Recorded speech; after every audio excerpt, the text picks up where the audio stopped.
everyone, Suzi here, and today we're playing a Watcher of Realms. For today's video, we're going to talk about something pretty important that's on my screen right now. Who is really deserving of these versus the other traditional legendary soulstone?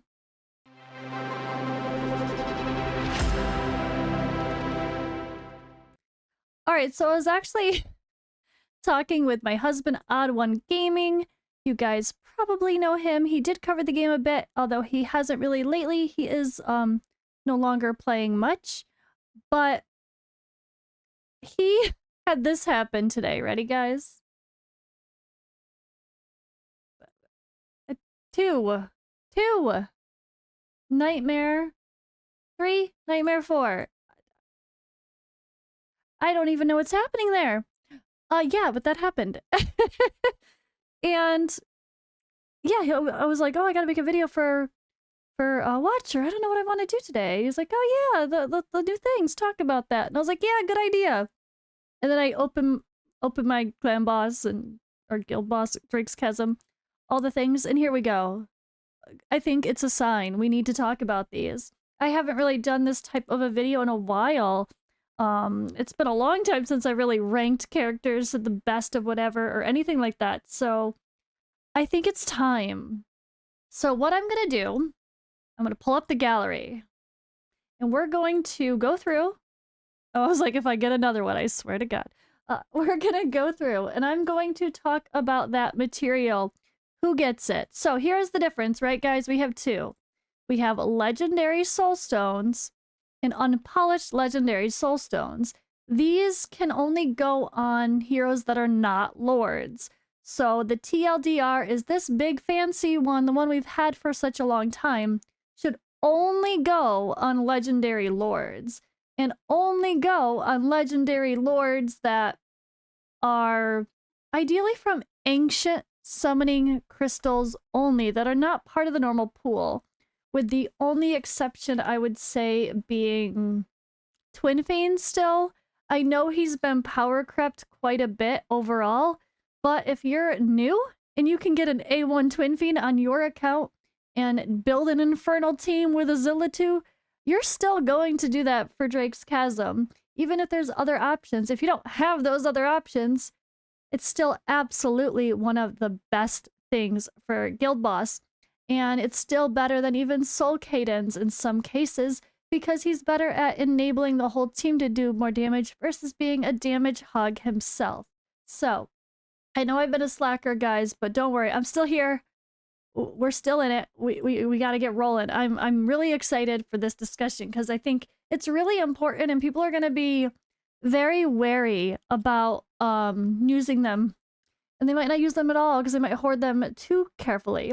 Or you might start getting too excited and the opposite. You might just start using them because you think you're going to get them all the time. But I would definitely still treat the new one kindly, softly. Don't just use it on anybody, right? That's the idea. So what we're talking about mainly for heroes, actually, let's start here, is the details here, the normal summons. The lords that are here, you can get in a normal summon. They're way more common. Although I still have no more again on my account. But I have a Praetus and an Ingrid and other fancy stuff. Go figure. But anyway, so because these are a lot easier to get, it's not smart to use any extra special resource like that on them. Unless, again, like I said, Twin Fiend is still top tier option for getting a top damage needed for Nightmare, for Drake's Chasm. So if you're trying to do that and that could be the difference for you, absolutely still do that. No questions asked. It's a game changer to do that and you want to. All right, so we are going to go through and I'm just going to go through section by section here. So let's start off with fighters. Why not? Let's start with the types.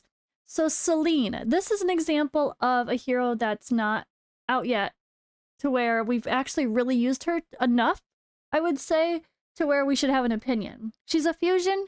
Is she in the pool of heroes? No. Could she be good to get those unpolished soulstones? Maybe. But I would say wait. Wait until we see how she really falls into our global meta.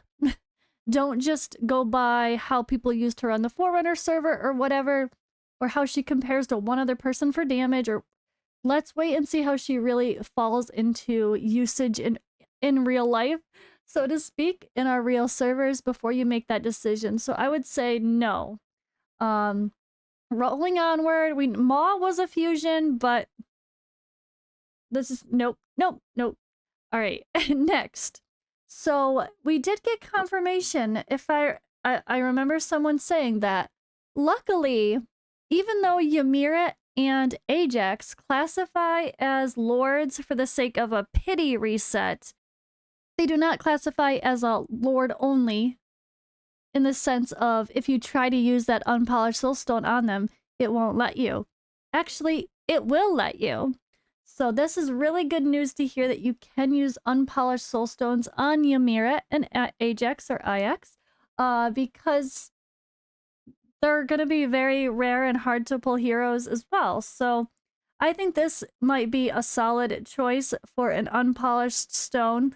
Not the top pick, but if you have Anora and Ymira together and you are actively using them, you know what a great duo it really can be, especially if you're super into Guild Wars. So that's one to keep in mind. Now, I'm going to keep rolling past the lords. Next one, Ardea. She is absolutely worthy of the unpolished soulstone because we know that she is one of the best damage dealers in the game still. She has insane stats, the crazy high attack as her base, and she is a monster. Now, her awakening gives defense reduction, which is great, but unfortunately it's a fairly small amount, but it still can be a big difference. So it depends on how you're using Ardea. If you're using her only in certain scenarios where you're bringing someone else that does have this debuff in the team, then you might not need to worry about her awakenings per se, at least for the Awaken 1. Now, if it means you can get her to Awaken 3 or Awaken 5, maybe you do it. But she is a solid candidate for this. I would say she's in the top for the unpolished stone because she is one of the best characters in the game still, and she's not a lord, which is perfect, and that's exactly what it's all about, right? All right, so was Helga added to the pool? I'm having a mind blank there. Helga is amazing. We had a banner for her. Someone said she was going to be added to the pool. Okay, she is. I just wanted to make sure that she actually was there, because I was questioning that, because she would be deserving as well. Let's see, let's keep rolling here. Lust. Lust is our top tier limited hero that absolutely deserves to be Awaken 5. Now, if you stop in the middle at Awaken 3, not as exciting, but if you can get your Lust Awaken 1, again, defense reduction in the 20% version of it, absolutely 100%. Lust is probably still my first pick for someone to use that unpolished soulstone on. Absolutely the way to go. All right, and when it comes to the big boy soulstones, if you're a PvP person, I would say you have no shame in using soulstones on Valderon. He's obviously a top tier unit in the game as well. But this would be the big version only, of course, because you can't use the small version on lords. But I don't think anyone would say don't max out a Valderon. He's amazing. And if you're into PvP, if you're not, you might hold back a little bit. But yeah, he's a beast. Another really strong hero to consider using unpolished soulstones on is our most recent limited hero, Kagiri. Him and Lust, absolutely really fun heroes, right? He's really cool, although he does have a lot of unreliability for the sake of Titanic Ruin, so that's something to consider if that's the only place you're using him. But this could certainly help boost his damage and therefore help with that consistency, I guess you could say. He does vary quite a lot though. But if you did not get a bunch of copies of Kagiri, that's one I think is safe to say. Go ahead, use that Unpolished Soulstone and get his awakenings up.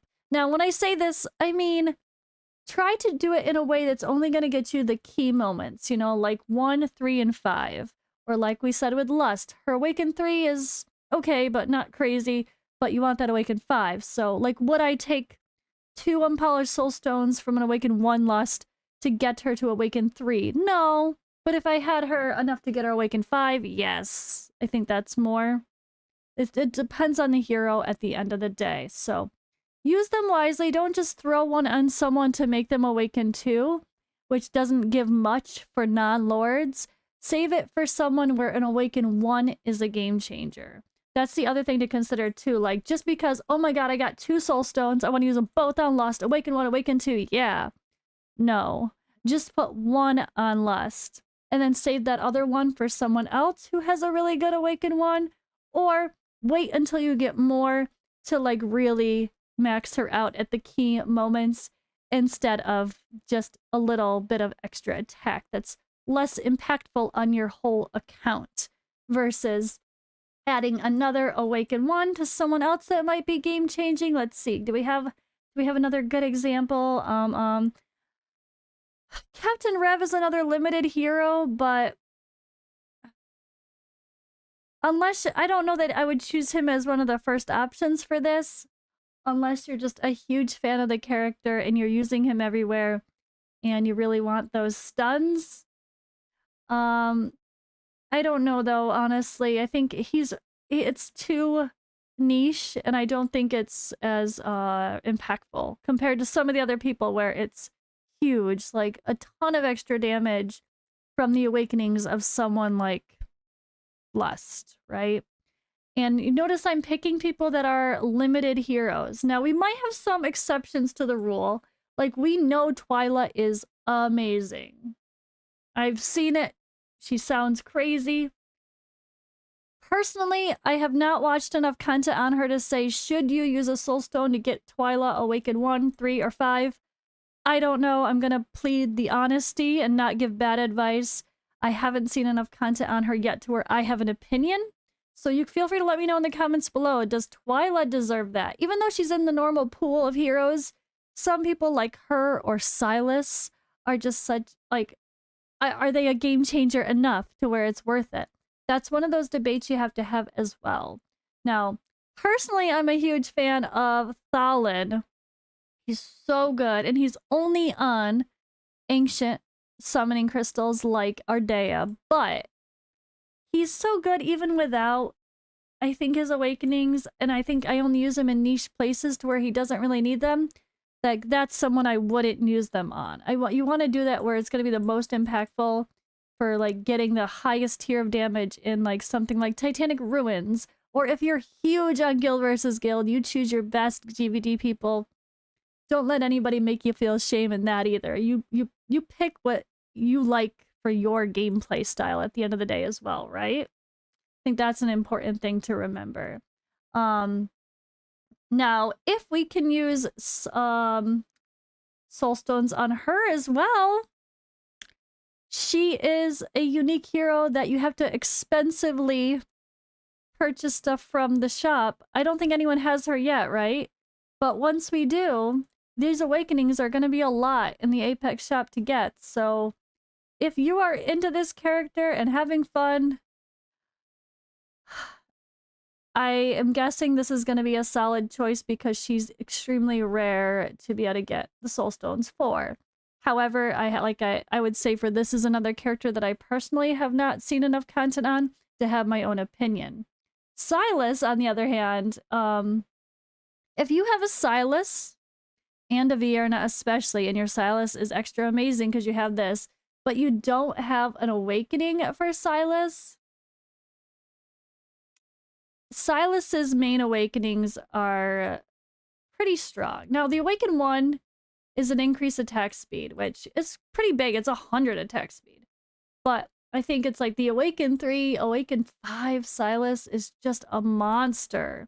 So I wouldn't feel guilty because he's such a game changer. If you use one of those unpolished soulstones on Silas, I don't think you would feel any shame or anyone would judge you, because even though he's in the normal pool, he is an absolute beast. If you have any lord to go with him, especially to just extend his range, you're good to go. Now, okay, so the other lords, no, I would say, let's keep scrolling. Iovar, the regular soulstone, legendary soulstone, polished or not unpolished, you can't use an unpolished on a lord. But the regular soulstone, Iovar is a top tier hero in this game now. He is absolutely a beast. You see him in all the top teams for Titanic Ruins, for most of the Immortal Codexes when it's appropriate, for honestly a lot. And I seen him in Arena, Guild versus Guild, Guild War. I think you would not feel guilty if you use your normal soulstones on him personally. But again, always aiming to hit those, like an Awaken 1, just to help get that 1 boost, versus just a couple that don't do much. Like just getting an Awaken 4, not an Awaken 5. Again, try not to go with those in-betweens. All right, I think I'm gonna skip it. Hex is a debatable one to say about being worth it or not, because his Awaken 1 and Awaken 3 are amazing. And I guess if you just don't have any copies of Hex, it'd be one to consider. But not the Awaken 5, actually. I don't think that's as impactful. But the Awaken 1 and Awaken 3, Silas and Hex are probably two of the heroes that are in the normal pool that people would say you would not feel guilty using your unpolished soulstones on, right? I think that's still a safe bet. Now, Pelagios is one I want to personally dive in deeper on, because he's so good. And he's hard to pull. But are his awakenings worth it? I'm gonna personally, again, admit on this one that I don't know for him. He's one I got him recently, and I've used him a little, but I haven't necessarily researched, like watched other CCs or got him going enough to where I could feel if that is going to make a big difference or not. So I'm just gonna be honest with that one there, that he might be worth it because he's hard to pull and he's insane. But are the awakenings worth it? I don't know. So feel free to consult something else. If someone says the awakenings are amazing and you trust them, I think he's another safe bet because he's very, very good and hard to pull. But I'm gonna kind of do a quick summary at the end of this with a few others, like, or just the idea of okay or not okay. I mean, I should say I don't know how to say it. I feel like I'm not finding the right words. But ideally, the unpolished soulstones should be saved for the top tier heroes that come from ancient summoning crystals, like I said in the beginning, or limited heroes that only come around like twice a year, like Lust, right? And even though some of the people from ancient summoning crystals, they're cool, you got to be careful and very selective about just trying to use them on any of them. Like, you're not just going to use them on a Cade because you really like him in Arena. Like, it's not good enough always. You want them to be like really, really impactful for the most part. Unless you start getting a ton of them, right? Alright, so mages. Ajax. Now, he is in the normal pool of heroes, and with that in mind, and he's good, but is he like, oh my god, his awakenings are a must? I wouldn't put him in. I mean, okay, Awaken 5 Ajax in like Guild versus Guild is insane. So if you're one of those accounts that have most of the things you really want maxed out, and you focus heavily on Guild versus Guild, Ajax could be a consideration for you. But like someone who's free to play, low spend, newer player that's trying to be very picky about who they use it on, I don't think that's the answer. Alright, so Soul Cadence, normal Soulstone, legendary Soulstones that can go for Lords. Absolutely, his Awakened one is amazing. Just like Twin Fiend, those are characters you really want to get that vulnerability that's here behind my head on if you're going to use them. So those are two very strong candidates for the traditional Soulstones. As are a couple other amazing mages here, let's just be honest. Ingrid, insane. I don't know that any of her awakenings are bad. She's just a monster. And Ingrid, Praetus, Soulstones, yeah. I don't think we really have to say if they're... I don't think we have to debate that one, right? Alright, now there is a couple others here. Actually, just one other, I'm gonna say. And that's Honora. She was a limited hero, right? But would you use a soulstone on her over Lust or Kagiri? I don't think so. Unless you already have them maxed out and you're just working on your people and you gotta crack an account. Okay, maybe, but... Or unless you have Honora and Ymir together and you do use them regularly in a lot of content. Otherwise, no. Like, I think there's just too much...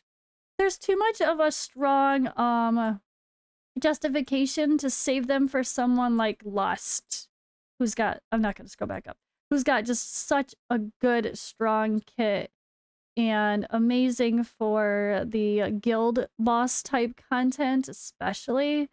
And really, really deserves those awakenings.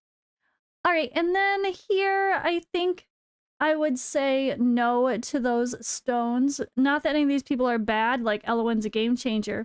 But do you need her awakenings for her to be amazing and extremely helpful? No, you really don't. Same thing with, like, a Carlinian. You could say maybe she deserves the, Unpolished Soulstones. Which you might have an interesting case for her because she is so quirky and starting to be highly used because people really understand her better now. But again, she is an ancient summoning exclusive hero, but I still would choose other people like Lust again, or maybe even Kagiri, like I said, or Ardea over her. But feel free to let me know in the comments below. This is one I would like to know a little bit more about. Has anyone got the awakenings on Carlinian and just noticed a massive improvement in certain areas? Is she worthy of some unpolished soulstones? Let me know if you guys have opinions on that in the comments below as well. I'd love to know because she's someone who I would consider putting them on in the future because she's so used in Titanic Ruins, in Guild versus Guild, Immortal Codex. She's surprisingly amazing when we all hated her at first. But yeah, I think she is another candidate. But alright guys, I think that kind of sums it up. Just again, keep in mind that these are a scarce material, so you don't just want to use them at willy-nilly, right? This, however, will hopefully come more often than this does. So you might be able to get away with using them a little more often. Would be the case, I hope, for the sake of us having a little fun with the new resource. And if you have 2 or 3 or 4 and you're just like, okay, I need to just use them. Start if you have someone that's worthy of them actually being used on, don't feel too shy if you actually have some. I think the best thing to do would be like with these, I saved these soulstones until I got Praetus. And then because I had 3 of them, I made Praetus A3 immediately. All from my saved soulstones that are completely free, not paid, from just Drake's Chasm, and that's it. So you can save wisely, but maybe always have one on hand in case you get a game changer new hero that has the awakened one that you just must put it on. You know, like Boreas back before he was nerfed. Like, he would have been the holy hell yeah, I'm putting a soulstone on him. A1, let's go. I don't care. Let's do it. But, you know, things have changed. Yeah, that's just something to keep in mind too. If you start getting a bunch and you might feel a little more comfortable to use them, maybe have one on hand for another game changer in the future, or a new limited hero, or a new hero that comes from those ancient summoning crystals. So, all right, guys, I hope this conversation was helpful in getting your brain spinning about using these. If you have strong opinions about who the best characters are for those resources, definitely let us know in the comments below. Thank you guys for watching, and I'll see you in the next video.